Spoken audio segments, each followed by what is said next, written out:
अपनी शक्तियों को कैसे जगाएं। बहुत आसान तरीका है आज के समय में, पहले बड़ा मुश्किल था। अपनी शक्तियों को जगाने का तरीका एक ही है कि आप धरती पर आराम से बैठ जाइए, रिलैक्स मूड में, बिल्कुल एकदम प्रसन्न चित्त में। और कोई भी अगर मन में परेशानी दुविधा है तो आप दोनों हाथ खोल लिए। अब कोई उंगली ऐसे नहीं जोड़नी है जो लगा रखा तमाशा, इसकी जरूरत, इसका तत्व भी कोई नहीं बताता। हम पूछते हैं दुनिया से, भाई ये उंगली क्यों लगाई है, पता नहीं जी, वो ध्यान कर रहे हैं। और ध्यान लगता नहीं किसी का भी, संसार में एक भी प्राणी का ध्यान नहीं लगता है, क्योंकि मैंने खूब किया था ये।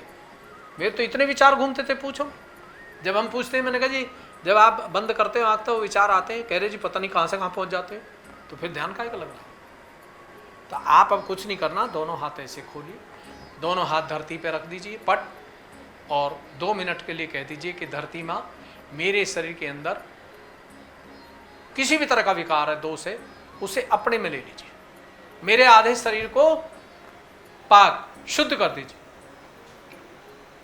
और मेरी कुंडली माँ को आशीर्वादित कीजिए, वो जागृत हो जाए। तो जैसे ही आप धरती से रख के करेंगे तो तुरंत कुंडली अपने आप उठनी शुरू हो जाएगी और यहाँ तक के चक्र पे जागृत हो जाएगी। और उसके बाद 2 मिनट ऐसे हाथ खोल के कह दीजिए कि परमात्मा जो आपका निराकार रूप आकाश तत्व है, उसमें मेरे शरीर के जो ऊपर के चक्र हैं उन्हें शुद्ध कर दीजिए।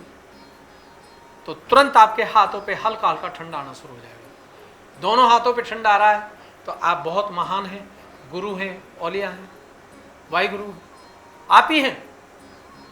सब रिटर्न हो चुके हैं, बस वो साधारण कपड़ों में कार्य कर रहे हैं। और फिर आप जब ये चीज़ मिल जाती है तो दुनिया को देंगे। आपका मन करेगा मैं किस किस को दूँ, क्योंकि ये सबसे बड़ा दान है, इससे बड़ा दान इस संसार में कोई भी नहीं। और जो दूसरे को जागृत, कुंडली जागृत करता है, वो असली गुरु हो, और वही असली गुरु नानक देव है, वही जीसस क्राइस्ट है। कोई नहीं आने वाला, आ चुके हैं सब, कार्य चल रहा है। तो ये जो आपका सवाल है, ये शक्तियाँ कैसे जगाएं, ये शक्ति फिर अपने आप आ जाती हैं। फिर आपके शरीर में एक एक नस नाड़ी पे देवी देवताओं की शक्ति चलती है और आपको पता लगता है कि मैं गलत कहाँ हूँ, सही कहाँ हूँ, जो मेरे सामने इंसान है वो गलत है या सही है। तो आपको समझ आ गया होगा। बहुत बहुत धन्यवाद आप सभी को।